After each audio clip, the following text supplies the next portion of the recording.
Maybe now everyone will finally stop pretending she mattered. My daughter-in-law whispered at my husband's funeral while I was sitting only 3 chairs away from her. My son lowered his eyes and said nothing. That was the moment I realized they had already erased me from the family long before Arthur died. The church smelled faintly of lilies and old wood polish, the same church where Arthur and I had renewed our vows on our 40th anniversary. Back then, people smiled when they saw us together. Women used to tell me how lucky I was to have a husband who still opened car doors and held my hand in public after all those years. But grief changes the temperature of a room. It changes the way people look at you. At 70 years old, I sat in the second row wearing the black wool coat Arthur bought me during a winter trip to Vermont almost 15 years ago. My hands rested quietly in my lap while guests filled the pews around me.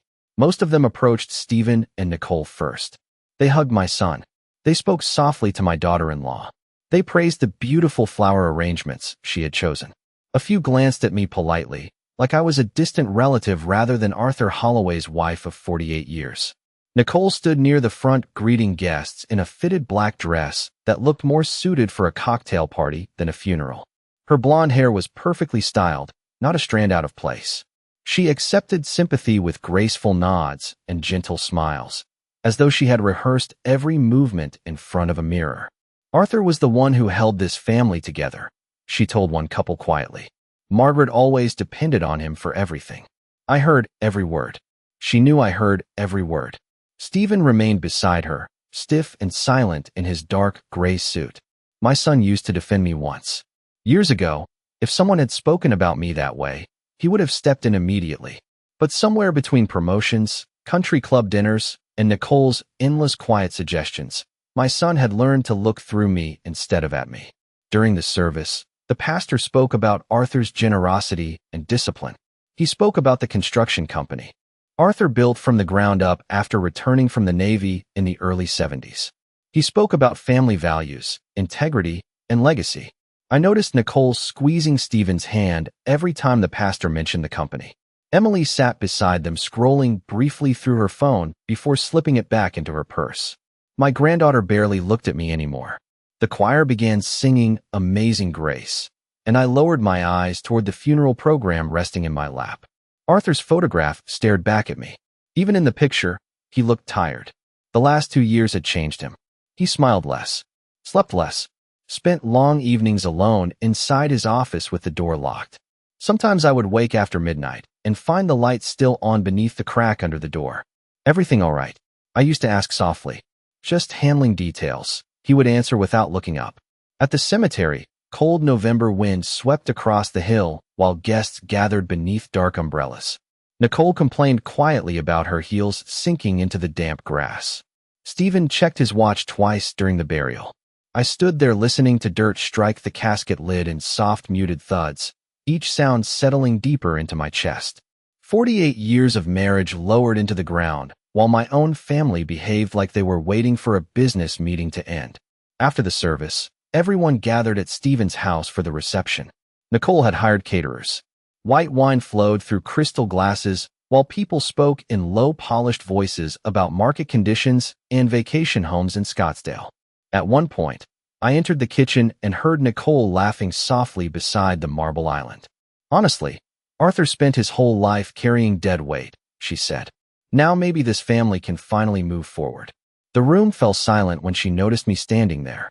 Stephen looked uncomfortable for exactly 2 seconds before reaching for his drink. No apology came. No correction followed. I simply nodded once and walked away. That was when they made their mistake. They believed silence meant weakness. They believed grief had made me harmless. Arthur knew better. The house felt unfamiliar after Arthur died. Not empty exactly, but rearranged in ways nobody bothered to discuss with me. 3 days after the funeral, I walked downstairs early one morning and found 2 movers carrying boxes out of Arthur's office. Neither man looked at me directly. One of them simply nodded toward the living room where Nicole sat with her laptop open beside a cup of coffee. "We are reorganizing some things," she explained casually without lifting her eyes from the screen. The office was cluttered. I stood there holding the banister while cold air drifted through the open front door. Arthur's office had never been cluttered. Every pencil had a place. Every file cabinet was alphabetized. The man built an entire company on precision and routine.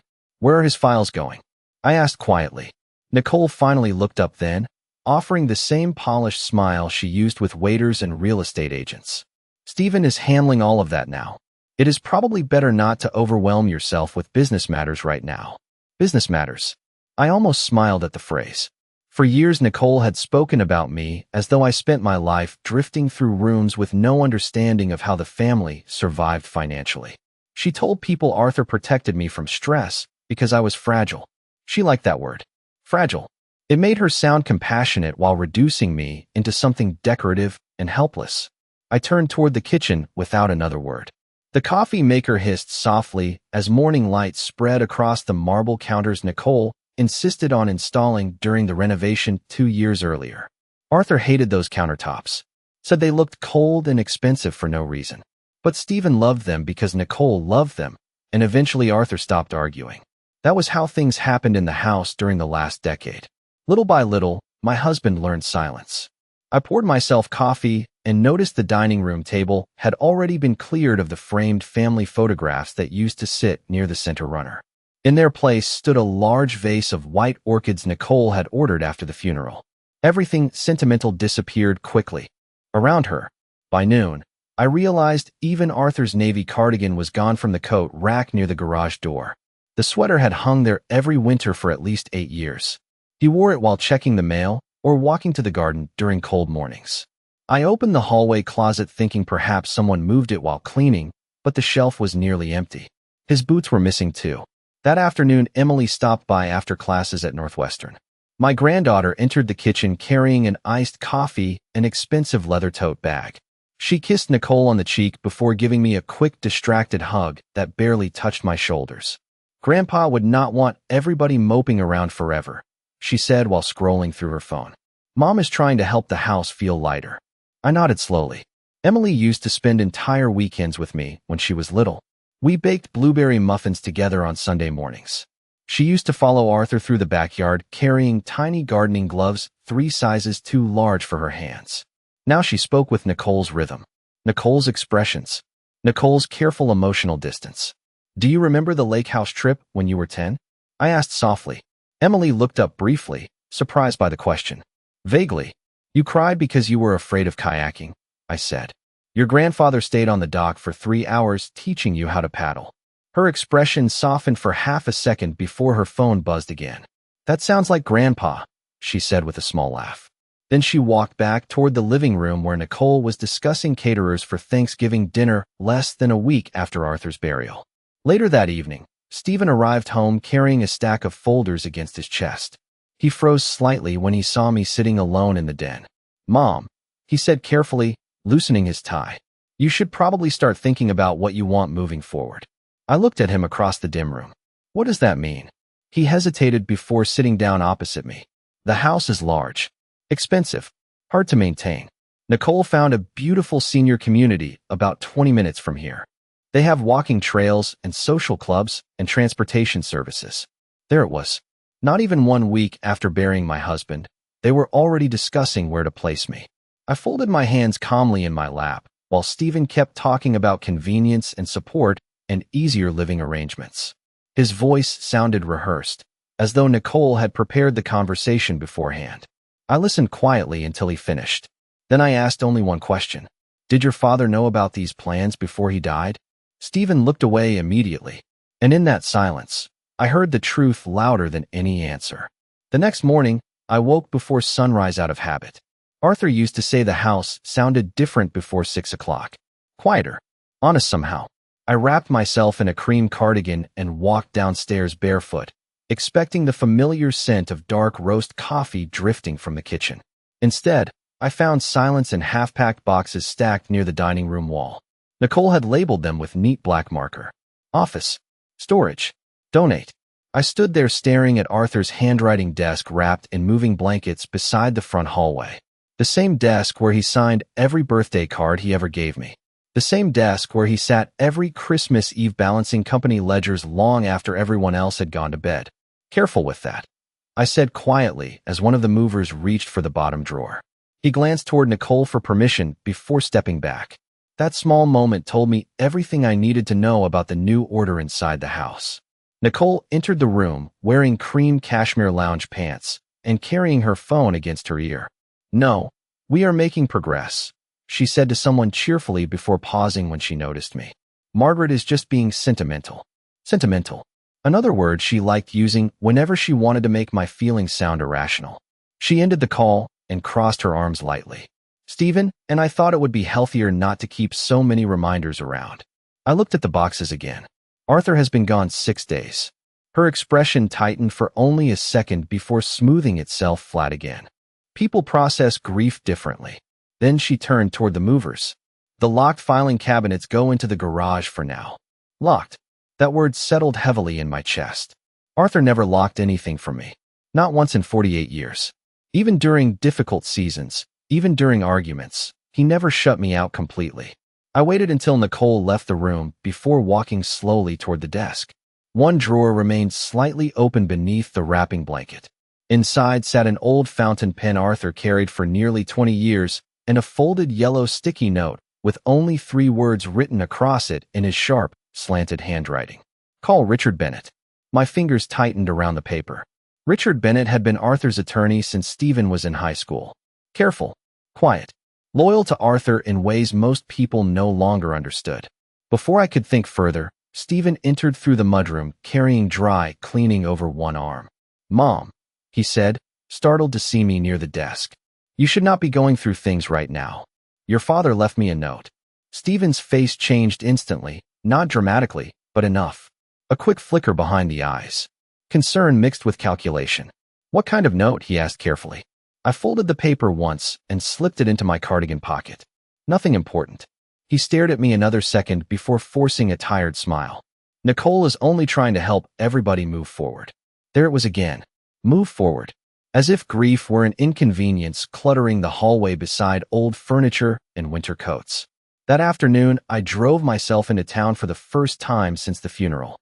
The roads were wet from overnight rain, and the sky hung low and gray over the shopping center near Main Street. I parked outside a small cafe Arthur and I used to visit every Friday after his cardiology appointments. The young waitress recognized me immediately. "I am sorry for your loss, Mrs. Holloway," she said softly while refilling my coffee.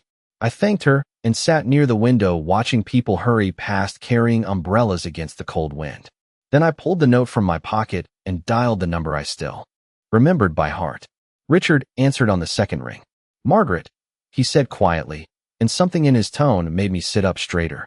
Not pity, not surprise, relief. "I have been waiting for your call." My heart slowed strangely at those words. Outside the cafe window, traffic moved steadily through the intersection while steam curled upward from my untouched coffee. "Arthur told me if anything happened," Richard continued carefully, "that I should speak only with you. No one else."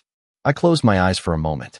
Suddenly, every locked office door, every late-night conversation cut short when I entered the room, every worried glance Arthur gave me during the last year began rearranging themselves inside my mind like puzzle pieces finally finding their proper place. And for the first time since the funeral, I realized my husband may not have left this world nearly as unprepared as everyone believed. Richard Bennett's office overlooked the riverfront downtown, the same corner office he had occupied for nearly 30 years. Arthur used to joke that Richard trusted paperwork more than human beings. Looking around the room that afternoon, I finally understood why. Every shelf stood perfectly organized. Every file aligned with mathematical precision. Even the framed photographs on the wall seemed carefully measured into place. Richard closed the office door quietly behind me before gesturing toward the leather chair across from his desk. "You look tired, Margaret," he said gently. "It has been a difficult week." I sat down slowly, smoothing my gloves across my lap. Apparently not difficult enough for some people. Richard's expression darkened slightly, but he did not ask questions. Men like Richard learned long ago that silence often revealed more than conversation. He opened a thick folder resting on his desk and removed several documents secured with blue tabs. I noticed Arthur's signature immediately across the bottom page. Strong. Certain. Nothing like the shaky handwriting from his final hospital forms. "Arthur came to see me 14 months ago," Richard began carefully. He updated several legal structures connected to the company and family trust. My pulse slowed. 14 months ago would have been around the same time Arthur began spending late nights alone inside his office. The same season, Nicole suddenly became unusually interested in company finances, and Stephen started pushing conversations about retirement properties in Arizona. Why did he not tell me? I asked quietly. Richard removed his glasses for a moment and looked directly at me. Because he believed people behaved differently when they thought you had no power. I stared at him without speaking. Outside the office windows, gray clouds drifted low over the river while afternoon traffic crawled through downtown intersections below. Richard slid the first document toward me carefully. Arthur transferred controlling voting rights of Holloway Construction into the family trust last year. I glanced down at the page. My name appeared beneath Arthur's in black, printed letters. Margaret Holloway, primary trustee. I looked up slowly. There must be some mistake. There is no mistake, Richard replied. Arthur was very clear. My fingers tightened against the edge of the paper. For nearly 10 years, Stephen acted as though the company already belonged to him. Nicole introduced herself at charity events as the future owner of Holloway Construction. They spoke openly about expansions, luxury developments, and selling off older company assets Arthur refused to touch. Yet here, in cold legal language, Arthur had quietly placed everything under my authority instead. Richard opened another folder. There is more. He explained carefully while I listened in complete silence. The main residence, the commercial properties, investment accounts, company voting authority, all protected under revised trust provisions created specifically to prevent unauthorized liquidation after Arthur's death. He anticipated conflict, Richard said quietly, especially regarding the house and the company. I leaned back slowly in the chair. Suddenly memories began resurfacing with painful clarity. Arthur sitting awake at 2 in the morning reviewing spreadsheets beneath dim office light. Arthur asking strange questions during dinner about Stephen's spending habits. Arthur growing quiet every time Nicole discussed luxury renovations or vacation homes. One memory returned sharper than the rest. 6 months earlier, I had entered Arthur's office unexpectedly and found him staring at old family photographs spread across the desk. Do you ever feel invisible in your own home? He asked suddenly without looking up. I laughed softly at the time, thinking grief over aging had made him sentimental. He only nodded and changed the subject. Now I understood. Richard folded his hands together. Arthur also left written instructions. He reached into the folder and handed me a sealed envelope addressed in Arthur's handwriting. For Margaret. Private. My throat tightened painfully at the sight of it. I opened the envelope carefully while Richard turned his eyes respectfully toward the window. Inside rested a single handwritten page. Margaret, if you are reading this, then I was right to worry. I know you think silence keeps peace inside a family. I used to believe that too. But some people mistake kindness for weakness. You spent 48 years protecting this family while allowing everyone to believe I carried everything alone. I should have corrected that long ago. I am correcting it now. The room blurred slightly as I lowered the letter back into the envelope. Arthur knew. He had seen every dismissive glance, every quiet humiliation, every time Nicole reduced me into decoration inside my own family. And instead of confronting them loudly, he had built something stronger. Protection. Richard finally spoke again after several quiet moments. Margaret, your husband trusted you with everything. The question now is whether you are prepared for what happens once the others discover that. I looked down at Arthur's signature one more time and realized something cold and steady had begun replacing my grief. Not anger, not revenge, clarity. When I returned home that evening, the driveway was already full. Stephen's black Mercedes sat beside Nicole's white Range Rover, and Emily's silver sedan was parked near the curb under the maple trees. Through the dining room windows, I could see warm lights spilling across polished floors and silhouettes moving around. Inside the house, Nicole had organized another family dinner. Apparently, grief now came with catered salmon and imported wine. I stepped inside quietly, removing my gloves near the front entry while voices drifted from the kitchen. Nicole was laughing about something. Stephen sounded relaxed for the first time since the funeral.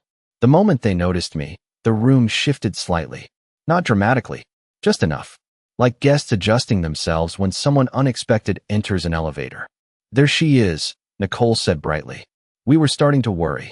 I hung my coat carefully beside the closet. Traffic downtown was heavy. Stephen glanced toward me from the kitchen island. You went downtown? I had errands. Nicole exchanged a quick look with him before returning her attention to arranging serving dishes. Small things rarely escape me anymore. The glances, the pauses, the sudden carefulness around ordinary questions. Emily sat at the counter scrolling through her phone while a candle flickered beside her untouched wine glass. She looked up briefly. Mom ordered from that Italian place Grandpa liked, she said. Grandpa, not Arthur anymore. I nodded once and took my usual seat at the far end of the table. The dining room looked almost beautiful in the soft evening light. Crystal glasses reflected gold against the dark walnut table. Linen napkins folded perfectly. Fresh orchids sat where my family photographs once stood. Nicole believed replacing memories with aesthetics somehow made pain look elegant. Dinner began quietly enough. Nicole discussed Thanksgiving plans. Stephen talked about upcoming meetings at the company. Emily mentioned graduate school applications in Chicago and Boston. I listened more than I spoke. Arthur used to say silence reveals the truth faster than questions ever will. Halfway through dinner, Stephen cleared his throat carefully. Mom, he began, keeping his tone light. Nicole and I have been thinking more about the future. There it was again. The future, always spoken as though I no longer belonged inside it. I set my fork down gently beside my plate. Have you? Nicole leaned forward slightly, her expression soft with rehearsed concern. We just want to make sure you are comfortable. This house is overwhelming for one person. Especially now, Stephen added quickly. Without Dad. Without Dad. Interesting choice of words considering the company, the accounts, and the trust still legally answered to me. But they did not know that yet. I manage fine, I said calmly. Nicole smiled the way people smile at elderly women who insist on driving themselves at night. Of course you do. But there are wonderful communities now with private gardens and social calendars and transportation. Places where you would not feel isolated. I looked around the table slowly. Emily avoided my eyes. Stephen focused intensely on cutting his salmon into careful, even pieces. Nicole waited patiently for surrender. For years they had built an image of me inside this family. Quiet Margaret. Dependent Margaret. Emotional Margaret. The woman who needed guidance while stronger people handled real decisions. Your father never mentioned wanting me to leave this house, I said softly. Stephen exhaled sharply through his nose. Dad worried about you. No, I replied. Your father worried about different things entirely. The room grew still after that sentence. Not hostile, just cautious. Nicole reached for her wine glass slowly. Margaret, she said gently, nobody is trying to upset you. I almost smiled at the irony. Across the table, the chandelier light reflected softly against crystal and silver while everyone pretended this conversation was about concern instead of control. Then Stephen spoke again, too quickly this time. There are also some business matters we should probably simplify soon.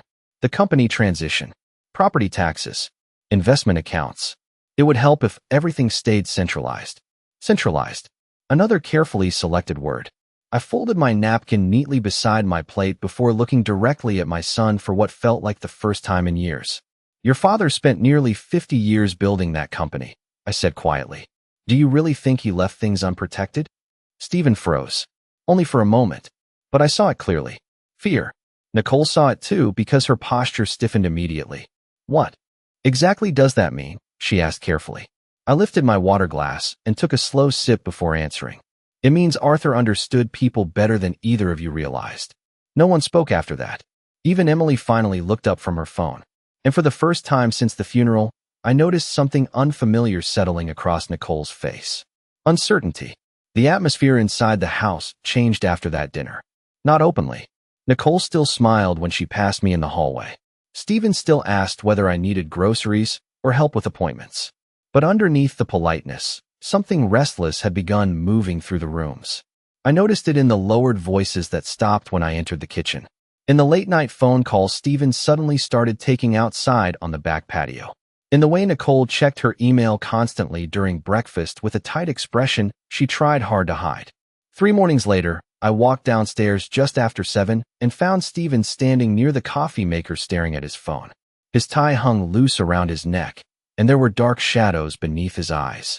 He barely noticed me until I reached for a mug beside him. "Everything all right?" I asked calmly. He locked the phone screen immediately.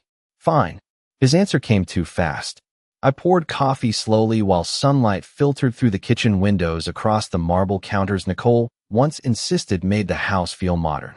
Outside, cold November rain tapped softly against the glass. "You look tired," I said. Stephen rubbed his forehead. "There are just some complications at work." Work. Another interesting word. According to Richard Bennett, Stephen technically held a senior executive title, but lacked final authority over several critical financial decisions. Arthur had quietly arranged the company structure, so major transactions required trustee approval. My approval? Stephen still did not know that. "Your father always said pressure reveals character," I said quietly. Stephen gave a short, distracted nod before grabbing his coat from the counter. "Nicole and I may need to meet with the company accountants this afternoon." "I see." He hesitated near the doorway as though considering whether to say more. Then he left without another word. Later that afternoon, I sat alone in the den reading one of Arthur's old naval history books when I heard Nicole's heels striking sharply across the hardwood floors upstairs. Cabinet doors opened, closed, opened again. Her movements carried an irritation she usually concealed better. Around 4 o'clock, she entered the den, holding a folder tightly against her chest. "Margaret," she said carefully, "have you spoken to Richard Bennett recently?" I turned a page slowly before answering. "Why do you ask?" "Stephen called him this morning about several company documents." Her voice remained pleasant, but tension sat underneath every word. Apparently, Richard refused to release certain records. I closed the book gently in my lap. That sounds unlike Richard. Nicole studied my face for a moment. He claimed there were updated legal protections in place before Arthur passed. I noticed she avoided saying died. Nicole preferred language that kept emotions at arm's length. "Did he say who authorized them?" I asked softly. No, the lie arrived instantly. Too instantly. Richard would never disclose details over the phone, which meant Nicole already suspected more than she admitted. I folded my reading glasses carefully. Arthur was always thorough with paperwork. Nicole's jaw tightened almost invisibly. Yes, he was. For several seconds, neither of us spoke. Rain continued tapping softly against the windows while the grandfather clock in the hallway counted each passing second with steady authority. Finally, Nicole sat across from me, smoothing her blouse carefully before speaking again. "Margaret, I hope you understand Stephen is under enormous stress right now. The company transition is complicated. Investors are nervous. Vendors keep calling. I am sure they are. This would be much easier if everyone worked together." There was at last. Not concern. Not family harmony. Control. Nicole leaned slightly forward, her voice gentler now. "Arthur trusted Stephen. Everybody knows that." I looked at her quietly for a long moment. Nicole had spent years mastering the art of appearing reasonable while slowly reshaping every room around her. She never shouted, never insulted openly. She simply redirected conversations until people doubted their own memories. "Arthur trusted very few people completely," I said at last. That became clearer to him toward the end. Nicole's expression shifted then. Only slightly, but enough. "What exactly did Richard tell you?" she asked carefully. I stood from the chair, carrying Arthur's book against my chest. "Enough." Then I walked past her toward the staircase, while silence followed me through the house, like cold smoke. Upstairs, I paused briefly outside Arthur's old office. The door remained locked, but for the first time since the funeral, I realized the people inside this house were no longer trying to manage my grief. They were trying to measure how much I knew, and that frightened them far more. 2 days later, Stephen called for a family meeting. He phrased it carefully over breakfast while pretending to read emails from his tablet. "Richard Bennett wants everyone present tomorrow afternoon," he said without looking at me directly. "Apparently, there are some final trust details to review." Nicole stood beside the kitchen island, stirring almond milk into her coffee with slow, controlled movements. "It is probably routine paperwork," she added quickly. "Arthur always overcomplicated things legally." I almost smiled into my tea. Overcomplicated. That was one way to describe a man who spent nearly 50 years quietly studying people before trusting them. The next afternoon, rain hung low across the city while we drove downtown together in tense silence. Nicole sat in the passenger seat scrolling through financial articles on her phone while Stephen gripped the steering wheel too tightly. I watched familiar streets slide past the car window and realized something strange. For the first time in years, I no longer felt like a guest inside my own family. I felt like the only person in the vehicle who understood where we were heading. Richard's receptionist greeted us politely before leading everyone into the main conference room overlooking the river. Long walnut table, glass water pitchers, floor-to-ceiling, windows framed by gray November clouds. Corporate calm. Nicole immediately took the seat closest to Stephen, while Emily settled quietly beside them, looking nervous for reasons she probably did not yet understand. Richard entered carrying 2 thick folders beneath his arm. He greeted me first. Not dramatically, simply first. I noticed Nicole register that detail immediately. "Thank you all for coming," Richard said, while taking his seat at the head of the table. Arthur Holloway updated several estate structures before his passing, and certain provisions now require formal acknowledgement. Stephen straightened in his chair. "We already reviewed Dad's will months ago." Richard folded his hands calmly. "This concerns documents created afterward." Silence settled across the room. Outside the windows, traffic crawled along the wet streets below, while heating vents hummed softly overhead. Richard opened the first folder and removed several papers secured with blue tabs. 14 months ago, Arthur transferred controlling authority of Holloway Construction into the Holloway Family Trust. Nicole's expression sharpened instantly. "That does not make sense," she said before Richard could continue. "Stephen has always handled company operations." Richard nodded slightly. "Operational responsibilities and controlling authority are separate matters." Stephen leaned forward slowly. "Who controls the trust?" Richard turned one page carefully and looked directly toward me. "Margaret Holloway serves as primary trustee and sole controlling authority under Arthur's revised estate structure." No one moved.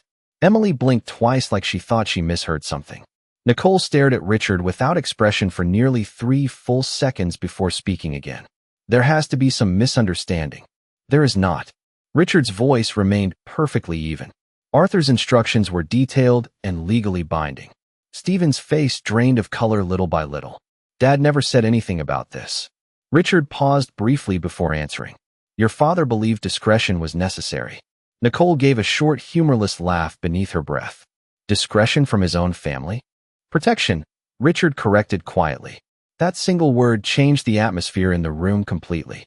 Nicole crossed her arms tightly, while Stephen stared down at the documents spread across the polished table. Emily looked between all of us with growing confusion. "Wait," she said softly. "Grandma controls the company?" Richard nodded once. "As well as the primary residential properties, investment accounts, and voting shares connected to Holloway Construction." Emily turned toward me slowly. I could see old assumptions collapsing behind her eyes one by one. For years, she had watched everyone speak around me instead of to me. Watched Nicole dismiss my opinions politely at dinners and holidays. Watched Stephen treat me gently instead of respectfully. And now the foundation beneath all those years suddenly cracked open. Nicole recovered first. Of course she did. "Arthur was under enormous stress during his illness," she said carefully. "People make emotional decisions when they are afraid." Richard removed another document from the folder and slid it toward the center of the table. Arthur anticipated that concern as well. Stephen picked up the paper with shaking fingers. Halfway through reading, his expression changed from confusion to something colder. "Fear." "Dad hired forensic accountants?" he asked quietly. Richard nodded once. Several irregular financial movements triggered concern during the final year. The room became so quiet I could hear rain striking the windows 30 floors above the street. Nicole's posture stiffened beside my son. "What exactly are you implying?" Richard looked directly at her for the first time since entering the room. "I am not implying anything, Mrs. Holloway." Arthur preferred documented facts. Then he opened the second folder. And suddenly everyone in the room understood the meeting was no longer about inheritance. It was about exposure. Richard removed a thin gray binder from the second folder and placed it carefully on the conference table between us. Nobody reached for it immediately. Even Nicole remained still now, her polished composure beginning to crack around the edges. Outside the tall windows, rain blurred the city, skyline into streaks of silver and charcoal. The entire room felt suspended in something heavier than silence. Richard opened the binder slowly. "Approximately 11 months ago," he began calmly, Arthur requested an internal audit after several company expenditures failed to align with approved financial reports. Stephen swallowed hard beside Nicole. What kind of expenditures? Richard adjusted his glasses. Luxury travel billed through development accounts. Personal renovation expenses categorized as operational costs. Multiple withdrawals connected to vendor contracts that did not exist. Nicole's face hardened instantly. Are you accusing me of something? Richard did not react to her tone. I am explaining documented findings. He turned several pages and slid copies of transaction reports across the table. Stephen picked one up first. His eyes moved quickly across the numbers while color slowly disappeared from his face. Nicole, he said quietly, what is this? She took the paper from him sharply. This is ridiculous. Everybody uses corporate accounts for temporary reimbursements. Richard folded his hands together. Temporary reimbursements generally require repayment. Nobody spoke after that. I watched Nicole continue flipping through the pages with increasing tension in her movements. Her breathing changed slightly. Faster now. Less controlled. Across from her, Emily sat frozen with confusion and embarrassment slowly spreading across her expression. Mom, she whispered carefully. Did Grandpa know about all this? Nicole looked up immediately. Your grandfather worried about everything. He became paranoid near the end. No, I said quietly before Richard could respond. Every face turned toward me. Arthur became observant. The room fell still again. For years I had remained silent through family dinners and holidays while Nicole reshaped every conversation around herself. But now I could finally see the truth clearly. Arthur had not been distant during his final years because he stopped caring. He had been watching, protecting, preparing. Stephen rubbed both hands across his face before looking toward Richard again. Why did Dad never tell me any of this? Richard's answer came without hesitation. Because your father believed you would defend your wife before you examined the facts. That sentence landed harder than any raised voice could have. Stephen leaned back slowly in his chair like something inside him had physically weakened. Nicole stared at him in disbelief. You cannot seriously believe this nonsense. Nicole, Stephen said quietly, please stop. Her expression changed immediately. Not guilt. Offense. So now everybody is turning against me? She asked sharply. After everything I have done for this family? I almost smiled at the irony of the phrase. Done for this family. Nicole always described control as sacrifice. Richard opened one final document and slid it toward Stephen. There is one additional matter Arthur requested be disclosed if financial irregularities continued after his death. Stephen read silently for several moments before his jaw tightened. Temporary restriction of executive access, he asked quietly. Richard nodded once. Arthur placed automatic protections on major company accounts and property transfers after his passing. Until trustee review is completed, no assets can be liquidated without Margaret's approval. This time nobody even tried hiding their reaction. Nicole stared directly at me with open disbelief, while Stephen looked completely exhausted. Emily slowly lowered her eyes toward the table, like she finally understood how little she actually knew about the family she grew up inside. I sat quietly with my hands folded in my lap, while years of dismissal drifted through my memory one moment at a time. Every time Nicole interrupted me at dinner. Every holiday where my opinions became background noise. Every careful conversation about my future spoken as though I were already fading away. They never asked what Arthur and I built together. They simply assumed he carried everything alone because it fit the version of me they preferred. Harmless Margaret. Emotional Margaret. Dependent Margaret. Richard closed the binder carefully. Arthur left one final instruction, he said softly. He asked that Margaret decide how the family moves forward from here. The room turned toward me all at once. Nicole looked tense. Stephen looked ashamed. Emily looked uncertain. And for the first time in many years, nobody interrupted me when I spoke. I looked slowly at each of them before answering in the calmest voice I could manage. Your grandfather spent his entire life protecting this family, I said quietly to Emily, including from mistakes people refused to admit. Then I turned toward Stephen. And the saddest part is that he still believed all of this could have been avoided if anyone had simply treated each other honestly. Stephen lowered his eyes immediately. Nicole said nothing at all. Because finally, after years of being invisible inside my own family, the truth had entered the room. And none of them knew how to look away from it anymore. The drive home from Richard Bennett's office passed in complete silence. Rain continued falling across the windshield while downtown traffic crawled beneath dull gray skies. But inside the car, nobody spoke. Stephen kept both hands tight against the steering wheel, his knuckles pale beneath the dashboard lights. Nicole stared out the passenger window with rigid posture, her phone dark and untouched in her lap for the first time I could remember. Emily sat beside me in the back seat, unusually still. Every few minutes, she glanced toward me quietly before looking away again, as though trying to reconcile the woman she thought she knew with the one she had just discovered. When we finally pulled into the driveway, the house looked exactly the same as always. Warm porch lights, trimmed hedges, Arthur's brass mailbox polished against the rain. But something fundamental had shifted inside those walls. For years, everyone entered that house believing they understood who held power there.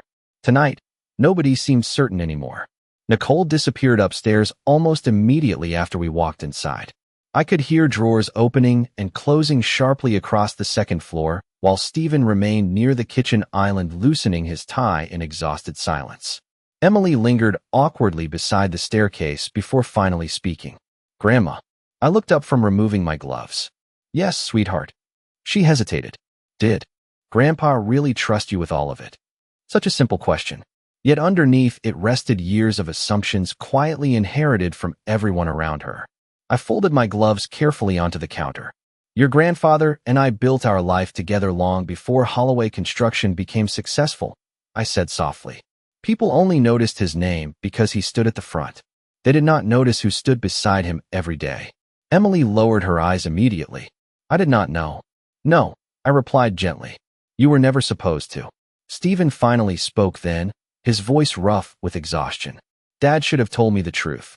I looked at my son for a long moment. He suddenly seemed older than he had just weeks earlier. Smaller somehow. Not because of the company or the trust or the legal documents. Because for the first time, he was beginning to understand how thoroughly he had misunderstood his own family. "Your father tried to tell you many things," I said quietly. "But you stopped listening years ago." Stephen closed his eyes briefly after that. Upstairs, footsteps crossed the hallway sharply before Nicole appeared near the staircase, carrying her laptop and several folders against her chest. Her expression remained composed, but barely. "I spoke with our attorney," she announced carefully. "There are options for contesting emotional estate decisions made during periods of medical decline." Emily looked stunned by the sudden coldness in her mother's voice. Stephen rubbed his forehead slowly. "Nicole." "No," she interrupted sharply. "This is absurd. Arthur was manipulated near the end. Everybody knows Margaret never handled company affairs." The room became very still after that sentence. Not because of the accusation itself. Because for the first time, Nicole said out loud what she had spent years encouraging everyone else to believe quietly. I walked toward the dining room slowly, resting one hand against the back of Arthur's chair. "Do you know why your grandfather kept so many handwritten records?" I asked Emily softly. She shook her head. "Because he believed numbers reveal character faster than words do." Nicole crossed her arms tightly. "What is that supposed to mean?" I looked directly at her then, calmly, without anger. "It means Arthur documented everything." Something flickered across Nicole's face at those words. Real fear this time. Not uncertainty. Not irritation. Fear. Stephen noticed it too because he slowly turned toward his wife with a look I had not seen on my son's face in years. Suspicion. Emily stood frozen near the staircase, holding her purse tightly against her side. The family she thought she understood no longer existed in the same shape. And perhaps the saddest part was realizing it may never have existed at all. I reached for the small framed photograph resting beside the dining room lamp. Arthur and I at Cape Cod nearly 20 years earlier, standing barefoot near the shoreline while wind tangled my hair across my face. He was laughing in the picture. Truly laughing. "Your grandfather knew exactly what people thought about me," I said quietly while looking down at the photograph. He simply stopped correcting them. Stephen's voice came low and strained behind me. Why would he do that? I finally turned back toward my son. Because protecting someone and respecting them are not always the same thing. Nobody answered after that. Rain continued tapping softly against the windows while silence spread through the house Arthur Holloway built with his own hands. But this time the silence felt different. Not empty. Not submissive. Honest. And for the first time in many years, Everyone inside that house understood exactly who I was.